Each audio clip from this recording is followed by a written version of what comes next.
നമ്മുടെ മനസ്സിനെ നെഗറ്റിവിറ്റി കൊണ്ട്, ഭയങ്ങൾ കൊണ്ട്, സംശയങ്ങൾ കൊണ്ട് നിറയ്ക്കുന്നത് എളുപ്പമാണ്.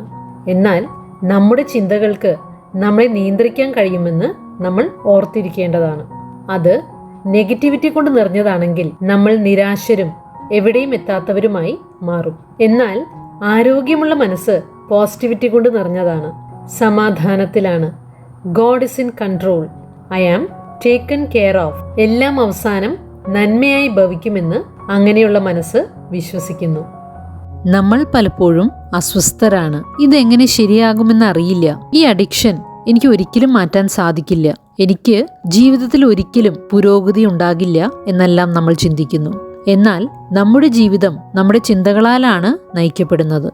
അതുകൊണ്ട് നമ്മുടെ ഉള്ളിലൂടെ എന്തെല്ലാമാണ് കടന്നു പോകുന്നതെന്ന് നമ്മൾ വളരെ ശ്രദ്ധയുള്ളവരായിരിക്കണം. കടന്നു വരുന്ന പല ചിന്തകളെയും ചിലപ്പോഴൊക്കെ നമുക്ക് നിയന്ത്രിക്കാൻ സാധിക്കാതെ വരുമെങ്കിലും അവയിൽ തന്നെ നിലനിൽക്കണോ അതോ അതിൽ നിന്നും മാറിപ്പോകണോ എന്നത് നമുക്ക് നിയന്ത്രിക്കാനാകും. അത് മറ്റാരെങ്കിലും നമുക്കായി ചെയ്യുമെന്ന് കരുതരുത്. അത് നമ്മൾ സ്വയം ചെയ്യാതെ മറ്റൊരു വഴിയില്ല. നമ്മുടെ ചിന്തകളുടെ മേൽ നിയന്ത്രണം നമ്മൾ സ്വയം ഏറ്റെടുക്കുക. ഞാൻ എങ്ങനെയുള്ള ചിന്തയിൽ നിലനിൽക്കണമെന്നതിൽ സെലക്റ്റീവ് ആവുക. കടന്നുവരുന്ന ചിന്തകൾ നെഗറ്റീവും ഡീമോട്ടിവേറ്റിംഗും ഭയപ്പെടുത്തുന്നതുമാണെങ്കിൽ അവയെ ദിവസം മുഴുവൻ നെഗറ്റീവ് ആക്കാൻ അനുവദിക്കാതെ തള്ളിക്കളയുക. പകരം പോസിറ്റീവ് ചിന്തകൾ കൊണ്ടുവരാൻ ശ്രമിക്കാം. നിനക്കതിനുള്ള എക്സ്പീരിയൻസ് ഇല്ല, കണക്ഷൻസ് ഇല്ല, ഫണ്ടിങ് ഇല്ല, അതുകൊണ്ട് അത് സാധ്യമല്ല എന്നിങ്ങനെയുള്ള ചിന്തകൾ വരുമ്പോൾ സ്വയം പറയാം, ദൈവമേ, എനിക്കായി അങ്ങ് പുതിയ കാര്യങ്ങൾ ഒരുക്കുന്നുണ്ടെന്ന് ഞാൻ വിശ്വസിക്കുന്നു. പുതിയ ഓപ്പർച്യൂണിറ്റീസ് എനിക്കായി തുറക്കപ്പെടുകയാണ്. റൈറ്റായ ആളുകൾ എന്നെ കണ്ടെത്താൻ പോവുകയാണ്. നല്ല അവസരങ്ങൾ എന്നെ തേടിയെത്തും എന്നിങ്ങനെയുള്ളവ ചിന്തകൾ കടന്നു വരുമ്പോൾ അവയെ അതുപോലെ തന്നെ സ്വീകരിക്കാൻ തയ്യാറാകുന്നതിനു പകരം, പാസീവായി ഇരിക്കുന്നതിനു പകരം, അവ നെഗറ്റീവ് ആണെങ്കിൽ ഉടനെ ആക്ഷൻ എടുക്കാൻ നമ്മൾ തയ്യാറാകണം. ആരോഗ്യമുള്ള മനസ്സ് ഓട്ടോമാറ്റിക്കായി ഉണ്ടാകുന്നതല്ല, മറിച്ച് നമ്മൾ മനഃപൂർവ്വം എടുക്കുന്ന ആക്ഷൻസിനും തീരുമാനങ്ങൾക്കും അനുസൃതമായിട്ടാണതുള്ളത്. ഒരു കള്ളൻ നമ്മുടെ വീട്ടിലേക്ക് കയറി വന്ന് മേശയിലിരുന്ന് നമ്മുടെ ഭക്ഷണമെല്ലാം കഴിച്ച് നമ്മുടെ ബെഡിൽ സുഖമായി സ്വതന്ത്രമായി കിടന്നുറങ്ങാൻ നമ്മൾ അനുവദിക്കില്ലല്ലോ. അതുപോലെയുള്ള ഒരു അപ്രോച്ചായിരിക്കണം നെഗറ്റീവായ ചിന്തകളോട് നമുക്കുണ്ടായിരിക്കേണ്ടത്. അത് തനിയെ പോകാൻ സമ്മതിക്കുന്നില്ലെങ്കിൽ നമ്മൾ ബലം പ്രയോഗിച്ച് അതിനെ പുറത്താക്കാൻ തയ്യാറാകണം. കാരണം അവ നമുക്ക് നമ്മുടെ ലക്ഷ്യത്തിലെത്താൻ ഒരു തടസ്സമായി മാറും. നമ്മളിൽ പലരും വളരെയധികം ആകുലപ്പെട്ടുകൊണ്ടിരിക്കുന്നവരാണ്. ഈ ആകുലപ്പെടുന്ന ചിന്തകൾക്ക് മനസ്സിൽ പ്രത്യേകമായ മുറികൾ വരെ ഈ വ്യക്തികൾ സജ്ജമാക്കിയിട്ടുണ്ട്. ഈ ചിന്തകൾ ദിവസവും ഈ ആളുടെ കൂടെ ആഹാരം കഴിക്കുന്നു. ദിവസവും രാവിലെ ഇവരെ ആദ്യം അഭിവാദനം ചെയ്യുന്നത് ഈ ചിന്തകളായിരിക്കും. ജോലിക്ക് പോകുമ്പോഴും വെക്കേഷന് പോകുമ്പോഴും ഇവ കൂടെ ഉണ്ടാകും. അതുകൊണ്ട് ഇന്ന് തന്നെ അവയെ പിരിച്ചുവിടുമെന്ന്, ഇനി അവയുടെ കൂട്ട് നമുക്ക് ആവശ്യമില്ലെന്ന് തീരുമാനമെടുക്കുക. അങ്ങനെ ദിവസവും രാവിലെ പുതിയ പ്രതീക്ഷകളോടെ, നന്ദിയോടെ, ജീവിച്ചിരിക്കുന്നുവെന്ന കൃതജ്ഞതയോടെ ഉണരാൻ ശ്രമിക്കാം. പ്രതീക്ഷകളും വിശ്വാസവും നന്ദിയും പോസിറ്റിവിറ്റിയും നിറഞ്ഞ മനസ്സിൽ നെഗറ്റിവിറ്റിക്ക് നിലനിൽക്കുക സാധ്യമല്ല. ചില ആളുകൾ ചില മേഖലകളിൽ വളരെ ഡിസിപ്ലിൻഡ് ആണ്. കരിയർ, പാരന്റിംഗ്, ശാരീരിക ആരോഗ്യം എന്നിങ്ങനെയുള്ള പല മേഖലകളിലും അവർ കൃത്യമായി ജിമ്മിൽ പോകും, എക്സസൈസ് ചെയ്യും, ശരിയായ ആഹാരവും കഴിക്കും. ഇതെല്ലാം നല്ലതാണ്. എന്നാൽ ചിന്തകളുടെ കാര്യം വരുമ്പോൾ ഇങ്ങനെയുള്ള ചിട്ടകളൊന്നും നമ്മൾ കാണിക്കാറില്ല. നമ്മൾ ഏത് ചിന്തയെയും നമ്മുടെ ഉള്ളിലേക്ക് കടന്നു വരാൻ അനുവദിക്കും. അതിനു പകരം നമ്മൾ പുതിയൊരു തീരുമാനമെടുക്കണം. നെഗറ്റീവായ ചിന്തകളെ ഞാൻ എൻ്റെ ഉള്ളിൽ താമസിക്കാൻ ഇനി മുതൽ അനുവദിക്കുകയില്ല. അവ സത്യമല്ല എന്ന് മനസ്സിലാക്കി അവയെ നിരസിക്കാൻ ഞാൻ തയ്യാറാകുമെന്ന് തീരുമാനിക്കുക. നമ്മുടെ മനസ്സ് പല മുറികളുള്ള ഒരു വീട് പോലെയാണ്. അവയിൽ ആരെങ്കിലുമൊക്കെ താമസക്കാരായി ഉണ്ടാകും. ഒരു മുറി പലപ്പോഴും ഭയമായിരിക്കും കൈയടക്കി വച്ചിരിക്കുന്നത്. കൊറോണക്കാലം മുതൽ മറ്റൊന്നിൽ കുറ്റബോധമായിരിക്കും ആ ഒരു തെറ്റ് പറ്റിയ ശേഷം. മറ്റൊന്നിലാകട്ടെ ഇൻഫീരിയോറിറ്റി ഫീലിംഗ് ആയിരിക്കും. ചെറുപ്പകാലം മുതലേ കൂടെയുള്ള ഒരു വാടകക്കാരനാണിത്. ഇവയെല്ലാം പുറത്താക്കേണ്ട സമയം അതിക്രമിച്ചുവെന്ന് മനസ്സിലാക്കുക. പകരം നല്ല വാടകക്കാരെ കൊണ്ട് അവയെ നിറയ്ക്കുന്നതും പ്രധാനമാണ്. നന്ദിയും പ്രതീക്ഷകളും വിശ്വാസവും സമാധാനവും പോസിറ്റിവിറ്റിയും മറ്റും.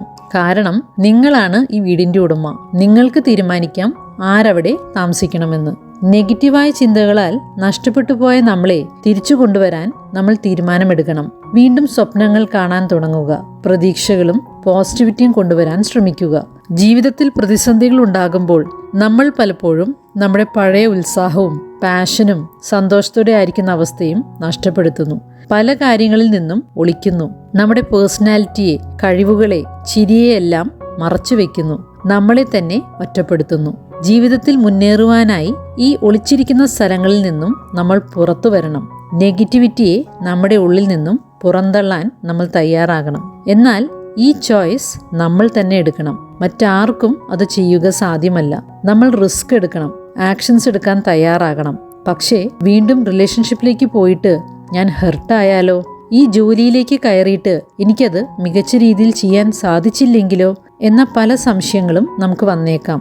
തീർച്ചയായും മറഞ്ഞിരിക്കുന്നത്, ശ്രമിക്കാതിരിക്കുന്നത് എളുപ്പമാണ്. ഉണ്ടാകാൻ സാധ്യതയുള്ള വേദനയെ, നിരാശയെ, തോൽവിയെ ഒഴിവാക്കാൻ അത് സഹായിച്ചേക്കാം. എന്നാൽ അങ്ങനെ നിലനിൽക്കുമ്പോൾ നിങ്ങൾക്കൊരിക്കലും ആ ഒരു സന്തോഷവും സമാധാനവും വിജയവും അനുഭവിച്ചറിയാൻ സാധിക്കുകയില്ല. ആ ഒരു റിവാർഡിംഗ് ആയ എക്സ്പീരിയൻസ്, സെൽഫ് ഫുൾഫിൽമെന്റ് അനുഭവിച്ചറിയാൻ സാധിക്കുകയില്ല. നിങ്ങൾക്ക് തെറ്റുപറ്റിയിട്ടുണ്ടാകാം. അതിന് നിങ്ങളെ തന്നെ വർഷങ്ങളോളം ശിക്ഷിക്കാതിരിക്കുക. തിരിച്ചെഴുന്നേൽക്കുക. ദൈവം ഒരിക്കലും നിങ്ങൾക്ക് പറ്റിയൊരു അബദ്ധം, തെറ്റ് ഓർത്തിരിക്കുന്നില്ല. പിന്നെ നിങ്ങൾ എന്തിനാണ് അത് ആലോചിച്ചിരുന്നു കൊണ്ട് നിങ്ങളുടെ ഭാവിയെ നശിപ്പിക്കുന്നത്?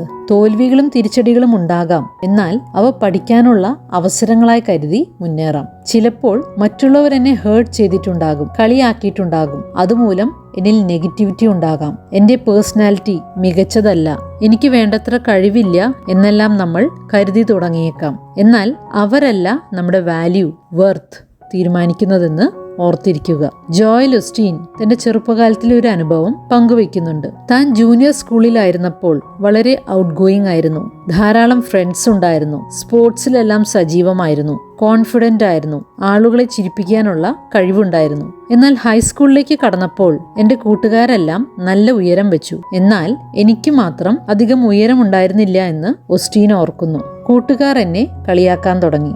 അതെന്നെ നെഗറ്റീവായി ബാധിക്കാൻ തുടങ്ങി. അതെന്റെ കോൺഫിഡൻസിനെ ബാധിച്ചു. എന്റെ സംസാരമെല്ലാം കുറഞ്ഞു. ഞാൻ എന്റെ പേഴ്സണാലിറ്റിയെ പതുക്കെ മറയ്ക്കാൻ തുടങ്ങി. ബേസ്ബോൾ ടീമിൽ ഞാൻ വളരെ സജീവമായിരുന്നു. ഞാൻ ടീമിലെ ഒരു മികച്ച കളിക്കാരനായിരുന്നു. എല്ലാ വർഷവും പുതിയ ടീമിനെ സ്കൂളിൽ തിരഞ്ഞെടുക്കുമായിരുന്നു. ഞാൻ അതിൽ ഉൾപ്പെടുകയും ചെയ്യുമായിരുന്നു. എന്നാൽ ഞാൻ ഹൈസ്കൂളിലായപ്പോൾ പുതിയ ടീമിനെ തിരഞ്ഞെടുക്കുന്ന സമയം വന്നു. എന്നാൽ എന്നെ ടീമിൽ ഉൾപ്പെടുത്തിയില്ല. പിന്നീട് കോച്ച് എന്നെ വിളിച്ചു പറഞ്ഞു, നീ നല്ല കളിക്കാരനൊക്കെയാണ്, പക്ഷേ ഈ ലെവലിൽ കളിക്കാൻ നീ വളരെ ചെറുതാണ്. ഇതെന്നെ തകർത്ത് കളഞ്ഞു. എന്റെ സെൽഫ് ഇമേജിനെ അത് ബാധിച്ചു. എന്നാൽ പിന്നീട് എന്റെ ഉള്ളിൽ നിന്നും ദൈവത്തിന്റെ സ്വരം എനിക്ക് കേൾക്കാൻ സാധിച്ചു.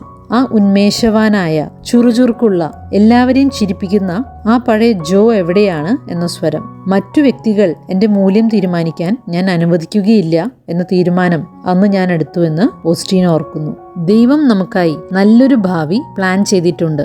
എന്നാൽ അവിടെ എത്തണമെങ്കിൽ നമ്മൾ പുറത്തു വരണം, മറഞ്ഞിരിക്കുന്ന മേഖലകളിൽ നിന്നും. ഒരു തെരുവുനായെക്കുറിച്ചൊരു വീഡിയോ കാണാനിടയായി. വേസ്റ്റ് എല്ലാം കൂട്ടിയിട്ടിരുന്ന ഒരിടത്താണ് അത് കഴിഞ്ഞിരുന്നത്. ഒരു മഴയുള്ള തണുപ്പുള്ള രാത്രിയിൽ ഒരു സ്ത്രീ അവിടെ വേസ്റ്റ് കളയാനായി വന്നപ്പോൾ ഈ നായയെ ശ്രദ്ധിച്ചു. ഒരു മൂലയിൽ ചുരുണ്ടുകൂടി വിറച്ചു കിടന്നിരുന്ന മെലിഞ്ഞ, രോമമെല്ലാം പൊഴിഞ്ഞുപോയ അവസ്ഥയിലായിരുന്ന ഈ നായയെ കണ്ടപ്പോൾ അവൾക്ക് വളരെയധികം സഹതാപം തോന്നി. നായയെ സഹായിക്കാനായി കുറച്ച് ആഹാരമെല്ലാം എടുത്ത് അവൾ അതിന്റെ അരികിലേക്ക് പോയി. എന്നാൽ ആ നായയാകട്ടെ വളരെ ദേഷ്യത്തോടെ പല്ലെല്ലാം കാണിച്ച് കുരയ്ക്കുകയാണ് ചെയ്തത്. എന്നാൽ ഈ സ്ത്രീ വിട്ടുകൊടുക്കാൻ തയ്യാറായില്ല. അവൾ ആഹാരവുമായി മുട്ടിന്മേലിരുന്ന് ആഹാരം മുന്നിലേക്ക് വെച്ചുകൊടുത്ത് വളരെ കരുണയോടെ അതിനോട് സംസാരിച്ച് അതിനെ ശാന്തനാക്കാൻ ശ്രമിച്ചു. സാവധാനം നായ പ്രതിരോധമെല്ലാം അവസാനിപ്പിച്ച് ശാന്തനായി. പതുക്കെ അവൾ ആ നായയെ തലോടാനും അവസാനം അതിനെ തന്റെ വീട്ടിലേക്ക് കൊണ്ടുപോകുന്നതിലും അവൾ വിജയിച്ചു. വീട്ടിലെത്തിയ ഈ നായ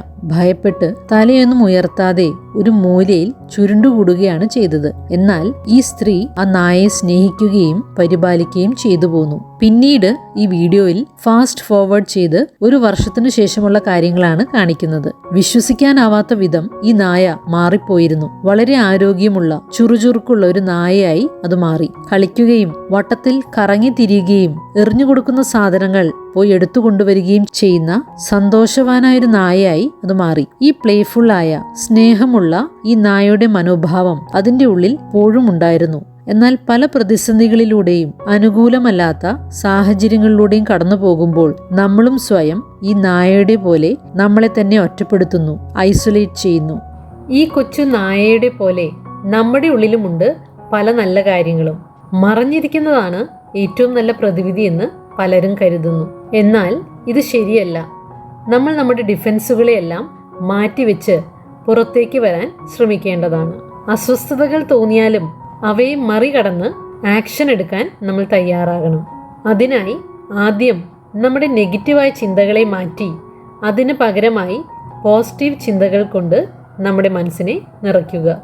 അങ്ങനെ എവിടെയോ നഷ്ടപ്പെട്ട ഒറിജിനലായ എന്നെ വീണ്ടെടുത്ത് തിരികെ കൊണ്ടുവരണം.